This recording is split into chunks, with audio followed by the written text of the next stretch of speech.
Record. Guys, what is the crack? Welcome to the podcast.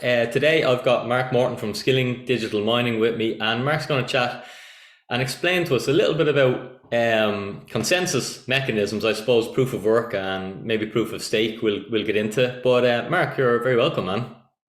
Cheers, Dinny. Thanks for having me back. It's been a Yeah, while. yeah. As you were just saying, a lot's happened since we had you on the last time. How are you surviving this bear market down there in Cork? We're getting there. I suppose we're making the most of it. We kind of had this kind of long time preference anyway when we started skilling. And so we were almost kind of dying for a bear market to come back around because when we were getting set up, we kind of started building the whole business around 2020, 2021. And so we were sitting there watching price rocketing and the price of ASICs rocketing alongside it. And we were thinking, God, have we missed the boat? So, it's kind of bittersweet. Obviously, you're watching the price of Bitcoin come down, but at this stage, we don't really focus on that. We're kind of just focusing on building our business here and all the different possibilities that it could possibly do.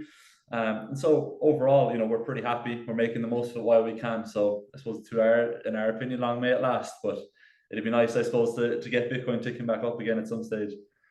Yeah. You're sort of like me. I get excited in the bear markets because it's my second one now, and all the magic of my portfolio happened by the decisions I made in the bear market, not the decisions I made in the bull market. Yeah, exactly. It's hard to not find yourself, chasing your tail a small bit and getting caught up in the kind of frothiness of the bull market. So, we were kind of lucky that we kind of stepped away in the bull market and realized that, if we've missed the boat here, then so be it. But we're just gonna, take our time and do things methodically and do our due diligence and everything that we're doing. And I suppose thankfully and to an extent, the bear market did come back around, and we had placed ourselves nicely to just keep building the same as we were, but without the pressure and the rush that a lot of people felt that they were in. Awesome. Um, let's get into it a little bit. The price of energy, it's increasing. we all feel it. I'm even when I leave the room now, I'm more conscious of turning off a light switch. Well, why do you think that is? And well, I'll throw a heap of questions at you since I have you on, and I'll be delighted to pick your brains. But why do you think the price of energy is increasing, and do you think it's likely to continue increasing, level out, or come down? And is this of any concern to Bitcoin miners or network security? Yeah, obviously, since I think the last time we spoke was probably in February, which is just before everything really kind of kicked off in Ukraine and Russia, and obviously since then we've had gas being cut off to Germany and the rest of Europe, and we've had sanctions, and that obviously hasn't helped with the price of electricity across Europe. That's kind of contributing a large part of the fact that electricity is rocketing in price, and obviously now we're coming into the winter months where you might not be getting as much generation from your renewables. And so, we're kind of in a horrible situation, which is as we come into winter, we're not getting as much production as we might have wanted. And now the supply is also dipping as well. So, it's kind of a horror story for us here in Europe, which is we're getting hit on both sides. And obviously, you're seeing the price of electricity skyrocket. But I suppose from our standpoint, that when we started skilling and when we were focusing on it as a miner, we in general realized that the price of electricity, even 18 months to 2 years ago, was going to be a bit too high to try and compete. You've got some guys in Texas running off of 2.5 cents, a kilowatt hour. And, when we were kind of starting the business, even, on the Irish grid, you'd be looking at, 11 or 12. And obviously now it could be 3-4 times that. So we were kind of started our model with this focus on, stranded energy. And, we decided early on, we never really wanted to compete with the grid. Because that's just going to be, a lose-lose. You're going to have people, giving out that, you're taking energy off the grid that could be used in a different solution. And also it doesn't work for us anyway, economically, which is, a couple of months ago when we were getting our mining operation set up, I was listening on the radio to people saying, across the EU that mining was worsening the situation because we were consuming energy, but in reality there wasn't a soul that would be mining on European grids because the price of electricity was so expensive. So obviously you're dealing with that kind of narrative issue, but overall, as I said, the past kind of 7 or 8 months just hasn't been kind to Europe on the energy standpoint. It's really kind of questioned our energy security across the continent, and the kind of worrying thing is that this winter it seems like it's probably going to get worse before it gets better. But as I said, from our perspective anyway, we've always just focused on stranded energy, away from the grid. So it hasn't affected us much. But I imagine that there's definitely, some miners across the globe that are probably feeling the pinch at the moment that might have committed to, variable power purchase agreements or whatever it might be, and they might have thought that was fine when the price of Bitcoin was at 65,000. But now that the price of Bitcoin is coming down and their electricity could be going up, or that's when you're seeing miner margins really getting squeezed, and you might start to see some miners kind of in distress in the coming months. But they might have hedged their bets correctly. Only time will tell, really. Sure. Lovely stuff. One thing that I wanted to talk to you about was this phrase within the Bitcoin space, and it's a failure to understand proof of work is a failure to understand Bitcoin. Can you really break down proof of work into layman's terms, just to help us understand, why you think this is a superior consensus mechanism, or even just how it works, I suppose, as well? Yeah, well, in the simplest terms, proof of work is basically a civil resistance mechanism, which essentially is, how do you incentivize people to put skin in the game and operate in an honest manner to maintain the integrity and the honesty of the chain of truth, which is essentially the blockchain itself. And the way Bitcoin does that is with proof of work, which is, if you want to participate in mining, you have to buy a machine, you have to pay for energy, and that's essentially your skin in the game. And so if you're putting in that capital expenditure and that input from yourself, and you're taking on that cost, and that encourages you to be a good actor and abide by the rules of the blockchain itself. So that's kind of my general simplest explanation of it, which is, if you're a very large miner, you inevitably have greater skin in the game, which is, people worry if certain miners get more and more hash rate, do they pose a threat? Well, they're exposing themselves to more and more risk and more skin in the game. And so as a result of that, they're even more incentivized to behave as they should. Very good. Is there any cause for concern with mining centralization? You hear a little bit about that chatted about, because it's difficult to mine now and it's easier to mine in a pool. Yeah, overall, I don't really think that proof of work exposes itself to a centralization issue like that. You do have a number of pools that operate and are obviously taking in hash rate from all over the world, and they're operating on behalf of other people, and obviously you have very large miners as well. But overall, I think a great example of it recently is the issues that pooling had, where they halted withdrawals from their pool, and as soon as those withdrawals started being halted, you just saw hash rate completely die off from that pool. It collapsed from, I think it was the fourth biggest pool, I think it's probably sitting in eighth now. And switching your hash rate to and from pools is a very, very simple system. I suppose the key thing that I find with Bitcoin's proof of work is the disparity between miners and nodes. So there's this kind of general idea, and people seem to think that miners themselves can dictate how this network works and the path that it takes, but ultimately it's the nodes that make that final decision. Anything that has I suppose simplest way to describe it is, any computer program that has a full copy of the Bitcoin ledger essentially can vote and participate in the network. So miners themselves can't dictate how the Bitcoin network works. You had a situation which was, a couple of months ago, there was some miners talking about green Bitcoin blocks and green Bitcoin, and then you had general kind of uproar in the Bitcoin community. And ultimately, I think if miners started going down that route and trying to throw their weight around and dictate where the network goes, you still have that disparity between nodes and miners and nodes, and the consensus mechanism, which is nodes won't allow it. And so I think that's extremely important. And when you look back at previous issues that are issues amongst the Bitcoin community, like the block size wars, where some large exchanges and centralized custodians, etc., wanted to implement bigger block sizes, the nodes at the end of the day were the ones that stood up and said no. And I think that's a really important thing for people to realize, which is they seem to think that these large, whether it be public listed miners that might have ideas that don't quite align with the Bitcoin community. The Bitcoin community overall and the anonymous nodes around the world are the ones that will ultimately decide. So I personally don't see a big issue with the centralization of hash rate. And aside from all of that, hash rate, I think overall is just going to continue to become more decentralized, in my honest opinion. So you will have large facilities of a couple of hundred megawatts mining, but you're also seeing stranded gas mining and methane capture mining becoming increasingly popular, which is you could have 100 kilowatts of mining on a landfill, you could have 200 kilowatts on an oil and gas field, you could have some co-located with an anaerobic digester, and slowly but surely then you're naturally distributing hash rate around the world, which I think is methane capture mining is something that's kind of exploding in popularity recently. And people are doing a lot of research on it and the kind of positive effects it can have for Bitcoin and decentralization of the network. So overall, I think that we're heading in the right direction as opposed to a centralizing and negative direction. Deadly. You chatted a little bit about how the nodes have power within in the network. Could you explain to us in as simple terms as you can how this sort of works? Yeah, well, I suppose the simplest terms that I can explain to people, which Or is, maybe Mark, sorry, we better go back a step further. What's a node? We better start there.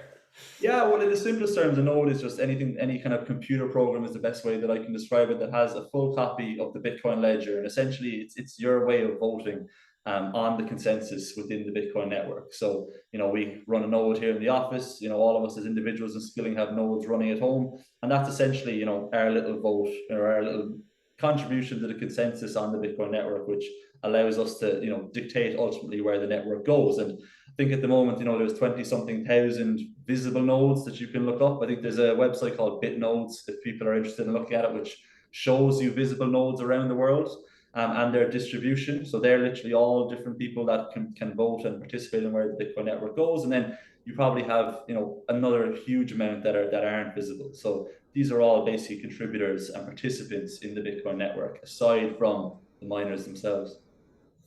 Okay, cool. And how do they have influence over the network decisions or the monetary policy, I guess?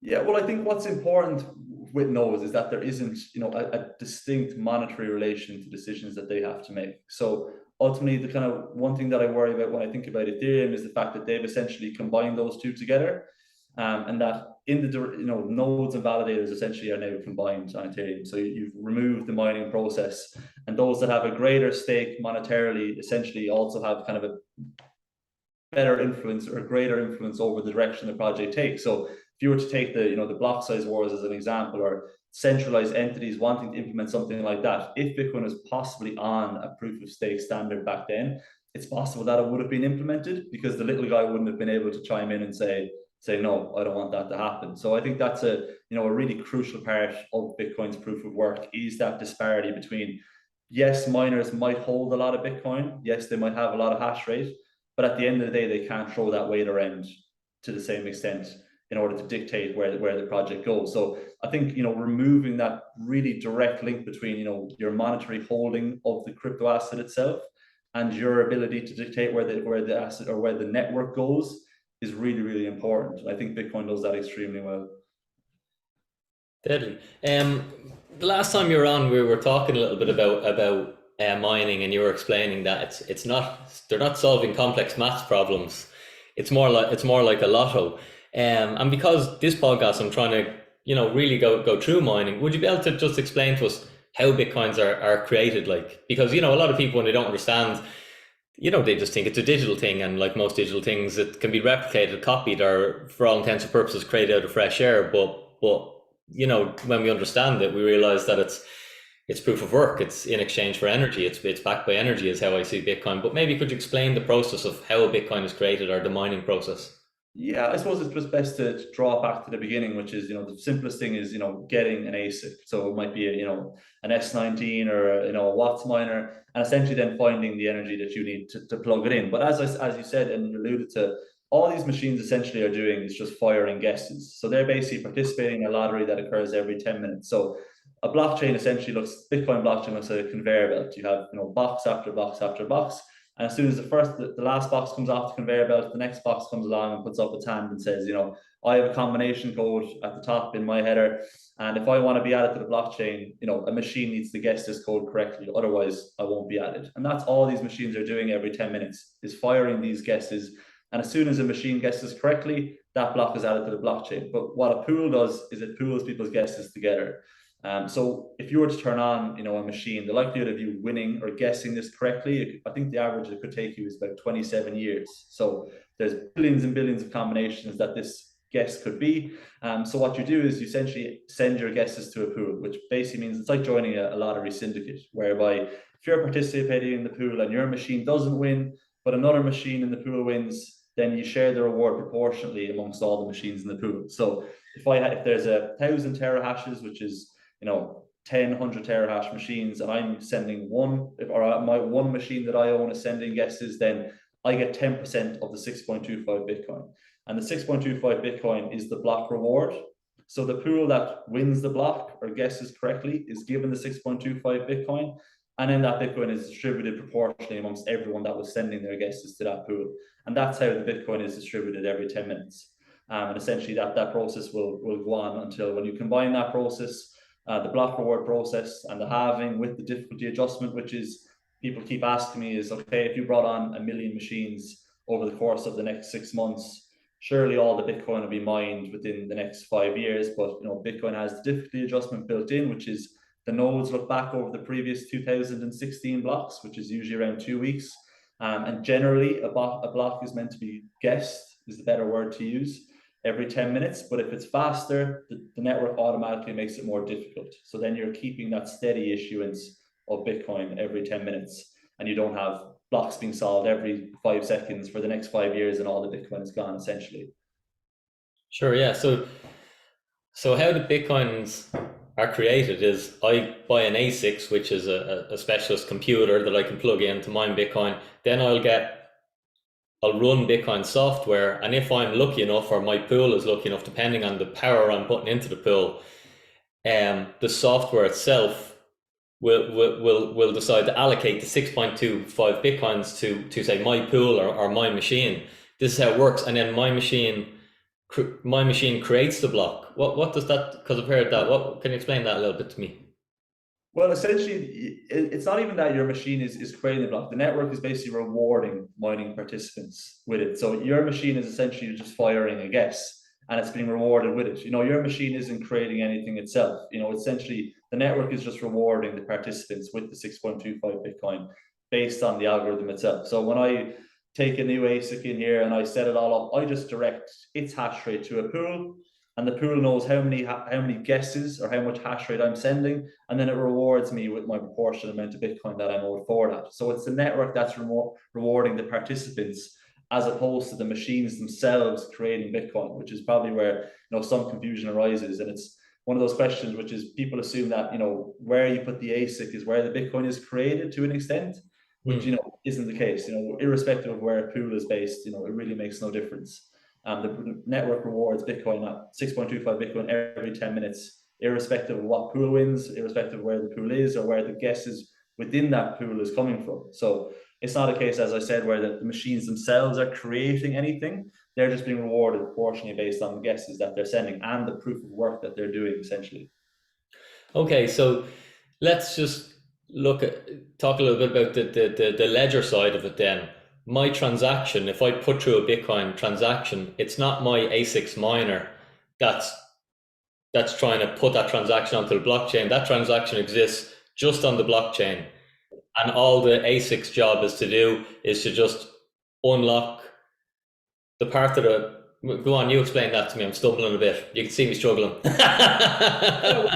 It's the pools that build the blocks. So pools will dictate what transactions go into which block. So a block can actually be mined empty. So generally it's meant to be 6.25 Bitcoin that's distributed to miners for participating in the mining process, but you also get the transaction fees on top of that occurred in that 10-minute period. So if you go back and look at the block rewards for the past 10 blocks, a lot of the time it won't be 6.25, it might be 6.3, it might be 6.4, it might be 6.5 or 6.31. And essentially what miners are doing, or what the pools are doing when they construct the blocks, is they're embedding the transactions in there.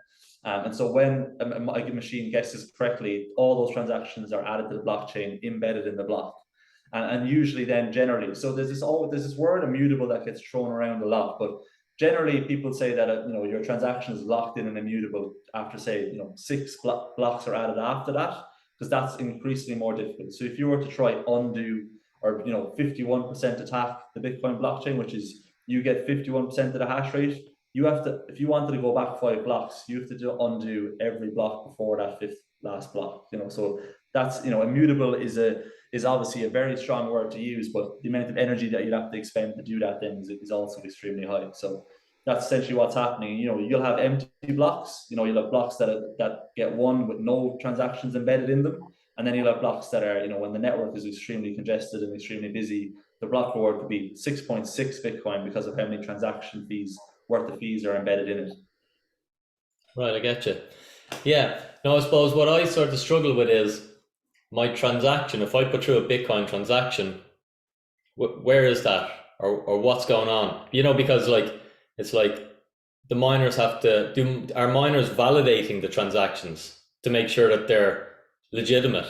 So the miners are building the blocks and they're embedding your transaction in the blocks, and then they're broadcasting that block out. And the nodes are the ones that are then confirming that that block was constructed correctly. So that's kind of another critical aspect of the nodes, which is a miner will build a block, they'll insert all the transactions in that 10-minute period, and then they'll broadcast that proof of work. Essentially, is kind of a phrase that's used a lot. They'll broadcast that proof of work out, and all the nodes will automatically check that block to make sure there's not a transaction in there that was put in the previous block or 2 blocks ago. They'll make sure stuff isn't double spent and that everything has been constructed as it should. And it's the nodes then that give the tick and the all clear to say, yeah, that block was constructed exactly as it should, add it to the blockchain, and then on you go to the next block after that.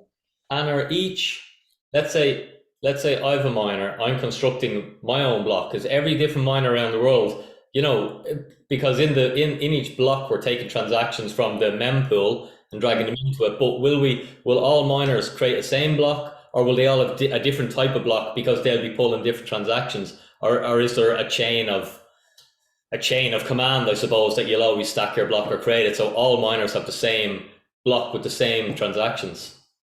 Yeah, well, so what matters is the longest chain. So you're focusing on the longest chain of truth, essentially, which is there's actually times as well where sometimes two pools could actually guess correctly at the exact same time, and you have actually situations that people don't realize where you have like a momentary network split that actually happens. And what the nodes would automatically do is look at the kind of heaviest and longest chain and say, look, well, 2 blocks are one at the exact same time. We can't have a network split, so this is the block we're going with.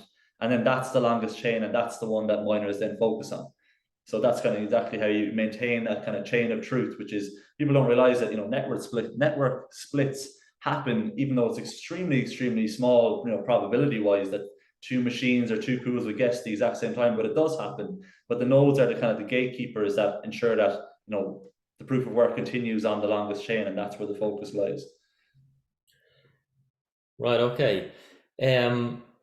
Greenpeace was giving Bitcoin a bit of stick there about the proof of work, with energy, and it's an attack vector, I suppose, as we hear talked about in politics as well, that like Bitcoin's using too much energy, and especially now as we go into quote unquote an energy crisis when the cost of energy is going up and up and up. Does Bitcoin use too much energy? Is it a legitimate use of energy? Does it need to use this much energy? Where do you stand with that? How can you explain that to us, please?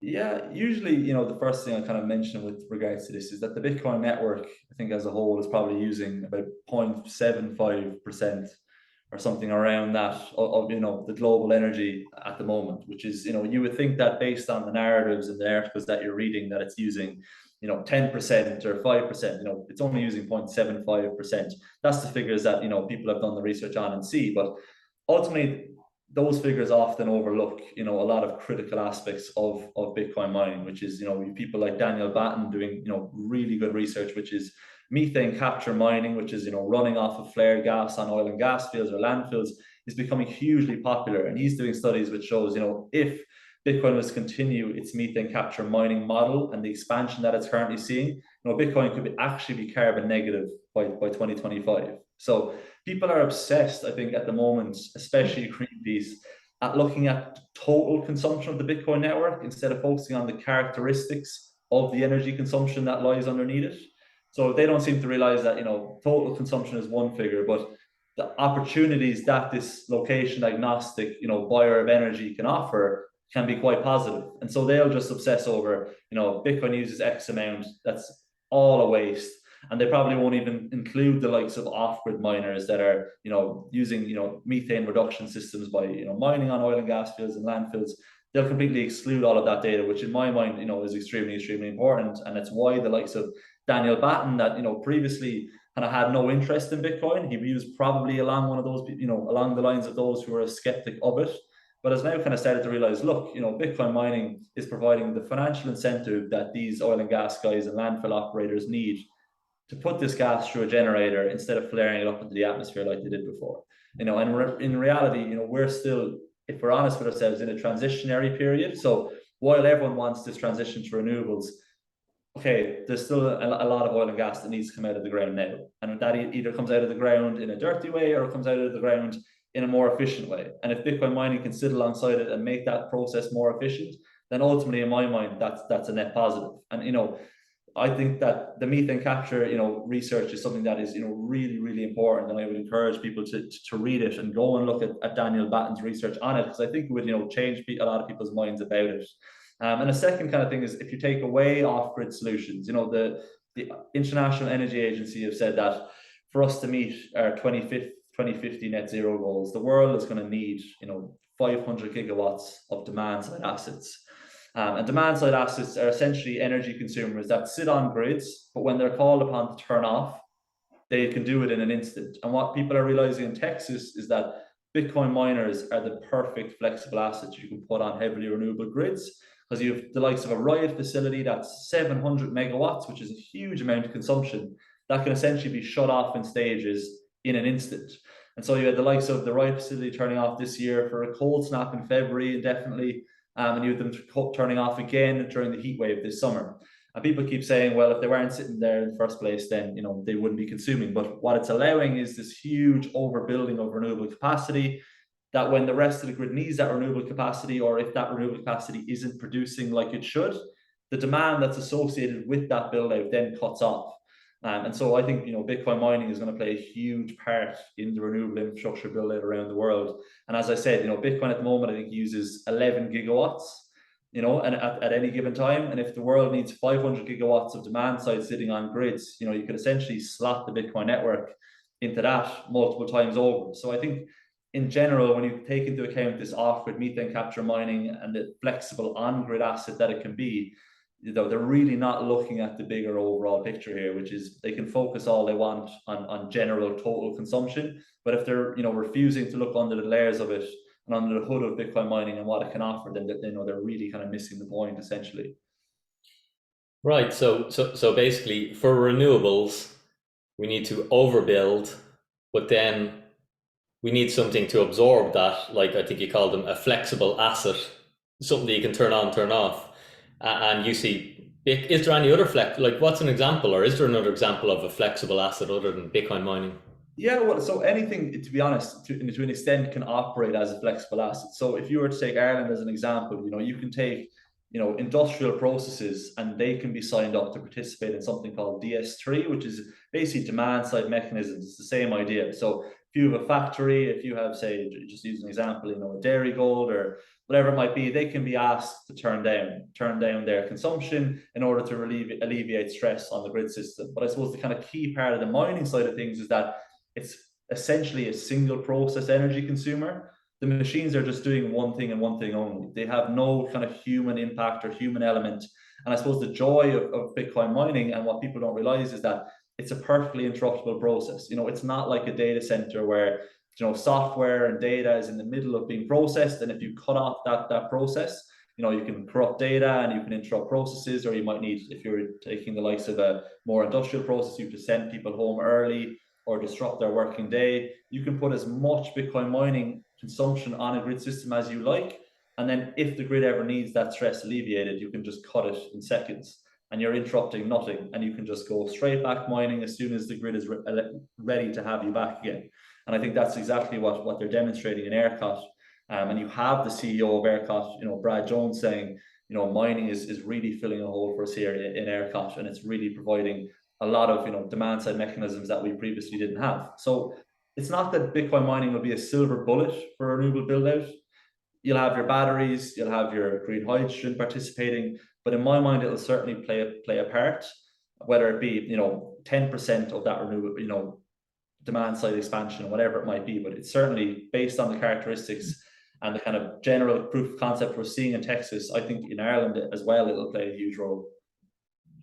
Is there like, because it's a like, that all sounds good and it sort of makes sense to me. But then, was it New York that banned mining recently, or did that go through? Like, is there danger for the political machine, which is all just games and money, not necessarily the right decision, but the rightly funded decision. Is there danger? Is it an attack vector because Bitcoin uses proof of work mining? Is it a legitimate attack vector for that we might go down the route that the likes of New York have gone, and other countries might go along that way, for right or wrong? Yeah, I think it'd be kind of, naive to say it isn't, from our perspective. It was a very interesting kind of scenario for myself, which was when I was driving to and from, the site that we currently have running. I was just always listening on the radio to the EU, about the EU thinking of banning proof of work. And I was Sure. just kind of race against time in my head, which is, we're going to push along with this because we know the positive benefits that can have. It's just a case of educating people on it, as quickly and methodically as we possibly can before they make a rash and drastic decision like that. So it definitely is an attack vector. It's definitely something that they would try and do. But I suppose overall, all we can do, as a mining company that's, based in Ireland and operates in the European Union, is just explain what our vision is. So whether it be operating on landfills, whether it be operating with more anaerobic digesters, whether it be allowing more renewable build out of infrastructure, all you can do is educate them as best you can. And I think when you also look at, China's attempt to ban proof of work, they thought they did a great job, and then 6 months later they still have 20% of the global hash rate coming from there. So banning it, isn't as simple, as it might seem. And I assume that, they're educated enough to understand that and look at what China did, and how kind of poorly it turned out. So overall, I think it'll come around again. That whole conversation around banning proof of work and it using too much energy will be discussed. But in general, it's a simple enough explanation, which is, our prices and our energy situation is so bad in Europe anyway, as it is, that no one's mining. So this excuse that mining is the one that's kind of adding to the woes in Europe is so ridiculous in the first place, that I think they'll also see that. And then when you want to explain about the benefits it could possibly have, then I think it'll be a no-brainer that eventually, people might come to their senses and say, okay, banning this just isn't exactly the route that we should go down. Sweet. So proof of stake for a moment. Ethereum, the merge. So it's changed from proof of work. I kind of see it like, I don't know, the kid in school who's like just going to do what the school teacher wants to get on the right side. Obviously, there's much more nuance to it than that. This is how Dinny's head works, but it has transitioned to proof of stake. So therefore, it's basically stepped aside from all that proof of work, energy, renewables, all those headwinds. Can you explain proof of stake maybe, and a little bit about the what the differences are between proof of stake and proof of work? Yeah, well, in the simplest terms, they've essentially now done away entirely with the whole proof of work process, which is this concept that we already explained, which is, machines consuming energies, firing guesses, and formulating blocks in that way. And they've replaced it with essentially something called Validator Nodes, which is where you essentially hand over, 32 Ethereum, and then as a result of that, you're then, designated a validator node, and you're given responsibilities to build blocks and behave, in the correct way. So again, proof of stake is just another civil resistance mechanism in the same kind of manner, which is you're asking someone to give up their Ethereum. That's their, skin in the game, and that's Ethereum's new method of ensuring that people behave in the correct way, which is, building blocks correctly, responding when they should, and ultimately, not including double spent coins, whatever it might be. But that's their new method of ensuring that people who build blocks and monitor the blockchain and do whatever they need to do it in a correct manner. And now that their biggest kind of point about it is that because they've done away with this whole proof of work mechanism, they kind of flaunt the idea that, it's 99%, less energy intensive or whatever. I think that's the figure that they put out there. So it's certainly a different process, but as you kind of mentioned, it has its own nuances then as well. What are the disadvantages to it then? So it's 99% more energy efficient. We'll say, well, we can argue that point, but it uses 99% less energy. Let's just say that. But what's the trade-offs? What's Ethereum losing? Yeah, I think ultimately, as in, I wouldn't like to talk about this idea of securities, etc. I think that's a very weak point about it. But ultimately, I think centralization does become a bit of an issue. And I also think this whole concept of giving people more power over a network based on the monetary holdings or the monetary contribution that they make is a dangerous path to go down. Essentially, as those individuals are now going to be receiving greater yield because they're staking more Ethereum. And in my mind, that concentration now is only going to increase as you go along. And so I think that's kind of the key trade-off in my mind, which is, people, always argued about this concept of Ethereum's pre-mine and that, how it was created, which is, people were allocated tokens based on, investment and money that they'd put into the network. But because Bitcoin or Ethereum was operating on a proof of work mechanism, the power was almost coming away from those individuals that had, accumulated a lot of Ethereum at the very beginning. But I think in this recent swap to proof of stake, they've essentially put them back in the driver's seat, which is, in my mind, I think it's just a dangerous route to go down that path. You're essentially linking security with monetary accumulation, which in my mind, it doesn't make sense. I think a really interesting point you're seeing now, which is proof of work, which is people say, oh, well, Bitcoin price, has a direct correlation to network security, because if the Bitcoin price goes down, miners turn off, and that, leaves you more susceptible to a 51% attack because, you've less hash rate now that's operating, and so people can accumulate more hash rate and make it a bit easier. But what you're seeing recently on the Bitcoin network is, even with the drawdown in price from 68,000 or whatever it peaked at to 20,000, Bitcoin's network hash rate has been going absolutely parabolic over the past 6 months. It doesn't seem to want to stop going up, which I think is blowing a lot of people's models kind of out of the water with regards to, Bitcoin network security, which is, they kind of argue the point that, Bitcoin's network security and the whole mining process was very closely linked to the Bitcoin price. But you're seeing the exact opposite at the moment.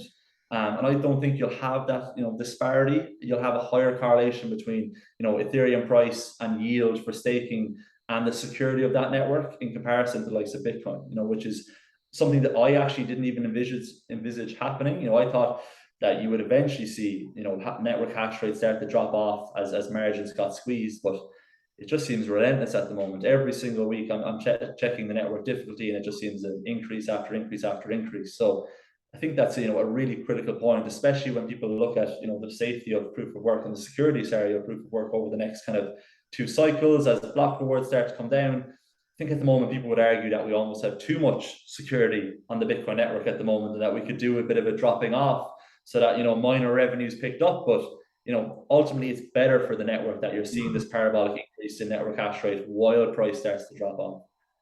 Right. Okay. Yeah. So that's what I was wondering is, like if a Bitcoin miner doesn't want the hash rate to keep going up, because it means their industry is becoming more and more competitive and more difficult to get ahead. And then if I understand the proof of stake correctly, it's the larger your stake of Ethereum, the larger your reward. And this is how it trends towards centralization, because the bigs are going to get bigger. Essentially, yeah, it's the kind of simplest way that I would compare the two as well. Okay, right, I get it. Let's chat a little bit about skilling, which I always pronounce wrong. Yeah, right. What have you guys been up to since we talked last? I know you've been super busy. I've seen a massive mining operation on the back of a lorry going off to an anaerobic digester, which looked pretty awesome. But yeah, can you tell us a little bit about what you've been working on or doing since we spoke last? Yeah, I suppose, a lot has changed in the past kind of 6 months since we spoke. I'm not even sure if I mentioned the first time we spoke that this was in the works, but we essentially got Ireland's first mining site up and running. So we're running off of an anaerobic digester, which is co-located actually on top of an anaerobic digester. We have a unit that has 35 machines running flat out inside there, consuming about. What's an anaerobic digester? Because I know if I was listening to that, it would just be words. Tell me. Yeah. You know me. Every time I talk to you, I can't even remember what they're called. I don't even know what I'd be saying. It's only recently I've learned the name, but sure, I'll probably forget it. What's an anaerobic digester for those of us who have no idea? Yeah, so wind and solar is kind of the thing that everyone kind of knows about in Ireland and seems to be the go-to. And anaerobic digestion was actually something that took me quite a long time to find. So when we were starting skilling, I think I realized that, in order for us to have the simplest opening working model and, proof of work pilot concept in Ireland, it needed to be something simple. And what anaerobic digestion essentially does is it takes in farm and food waste, and it basically swirls it around. And as that food farming food waste decomposes, you get methane, and that methane is then extracted from these large tanks, and it's essentially burnt in a generator, and you get electricity. And so that's essentially what we're running off at the moment. But the reason it's a match made in heaven for Bitcoin mining, and for the kind of renewable operator of the anaerobic digester, is that for miners, because the anaerobic digester is fed this consistent supply of farm and food waste, you're basically getting a consistent supply of gas and a consistent supply of electricity, which is great for miners because you're getting that consistent uptime. And then you're also giving these anaerobic digestion producers a new kind of revenue model. So traditionally with an anaerobic digester, you might have a 500 kilowatt anaerobic digester that exports 500 kilowatts of electricity to the grid. But these sites could probably ramp up their production to 700 or 750 kilowatts. Because based on how you change your inputs. So if you put in, 99% grass and 1% food waste, you get, in very simple terms, you might get 500 kilowatts. But because food has a higher calorific value, you essentially can get more gas out of it. So, but previously, a lot of these individuals had absolutely no incentive to do that, because you're not going to use this energy on your site anyway, or on your farm, or in your home. So they would just take in as much farm waste as they needed to produce their 500 kilowatts to export to the grid. But what I suppose mining is now offering these individuals is an opportunity to take in either more waste or a different type of waste that could give them more electricity. So if they can ramp up their current anaerobic digestion setup to 750 kilowatts, the grid infrastructure in that area can still only take 500. It's not a case of pulling down power lines and giving them chunkier ones. It's not as simple as that. It's a big capital expenditure to change, grid infrastructure in a given area. Now they finally have this little buyer that'll sit, co-located next to them and buy that energy off them. So that's basically what we've worked on for the past 6 months since we last spoke. We got our first pilot site up and running. It's been running since the very first week of June. So it's been running flat out for 4 months. And now, we only kind of put it out there in August that this is what we've been working on for quite a long time, because we really wanted to do our due diligence on it. This is our kind of first real large scale site. So we left it running for 8 or 9 weeks just to ensure that everything ran exactly as we expected it would. And it did, which was great. And we put it out there, and the reaction, in my opinion, has been really, really good. We've been kind of delighted to see what the reaction has been. We've had guys from Cointelegraph over, we've had Joe Hall, and a number of individuals that have traveled from, the UK, and Jackson Damon coming from New York, who's also a member of Cointelegraph, to, do a little video on it and a bit of a mini documentary, because there isn't a lot of these that are running off of biogas globally. And obviously people look at the price of electricity in Ireland and think, mining is, essentially impossible. So when they see one running off of a farm here, that, they're quite surprised, to say the least. So it's been great. It's been great for us. And it's also been great, I suppose, for European mining and Irish mining, and, people that are involved in the Irish Bitcoin community, to see, Bitcoin advocates, pushing something on a public scale like this. So overall, we've been pretty happy with how the past 6 months have panned out. You're putting us on the map. So, I think we deserve to be on it, in fairness. I think overall, Europe has been given, Bitcoin and mining a pretty harsh rap kind of over the past 12 months. And, if we can at least just educate people on it, or educate the people that will be, inevitably making the kind of tough decisions on Bitcoin and proof of work in Europe over the next 12 months, that'll be, a pretty big win for us, aside from, getting more containers out there and increasing our own hash rate. I think, this model will hopefully be something that the people that make the important decisions see as meaningful and valuable. And overall, I'd love to see the understanding of mining and what it can offer, improve in Ireland and across Europe over the next 12 months. Yeah, it's all about education, I suppose, and getting smart lads like you to trying to explain it to lads like me. Mark, I want to thank you for coming on and having a chat. Is there anywhere people can follow Skilling Mining or connect with you guys? Yeah, so I suppose our Twitter is just at skilling_mining. Our website is skillingmining.com. I suppose my own email, if you want to reach out to me and ask questions, or, I'm always open to just having Zooms with people for half an hour that are just generally interested, even if you have nothing that you're interested in in terms of buying, a mining unit. If it's just pure interest and wanting to learn more, Mark at skillingmining.com is my email. And I'm always kind of happy to, as you alluded to, educate people in whatever way I can, especially the people that are skeptical about it, because what we've realized in here is that people come in the door or our office in Cork City, and they're very, very skeptical to begin with, especially kind of some energy producers, because of what they're reading. and what they're hearing from the EU and what they're reading in the Financial Times. But when they sit down and walk through what Bitcoin mining can offer, and when they understand it as an energy bolt on and all these other positives that it can bring, they do tend to pivot quite quickly. And they go away for 3 or 4 weeks and they come back with more questions. So if I can be that catalyst for more people understanding Bitcoin mining and Bitcoin in general, then I'll be more than happy to do so. So be sure to reach out at any of those sources. Yeah, that's awesome. You're doing sterling work down there in Cork. Well, sure, I look forward to catching up with you again in another couple of months to see what you've been doing in the future. And for today, I'll just say thanks for coming on. Perfect.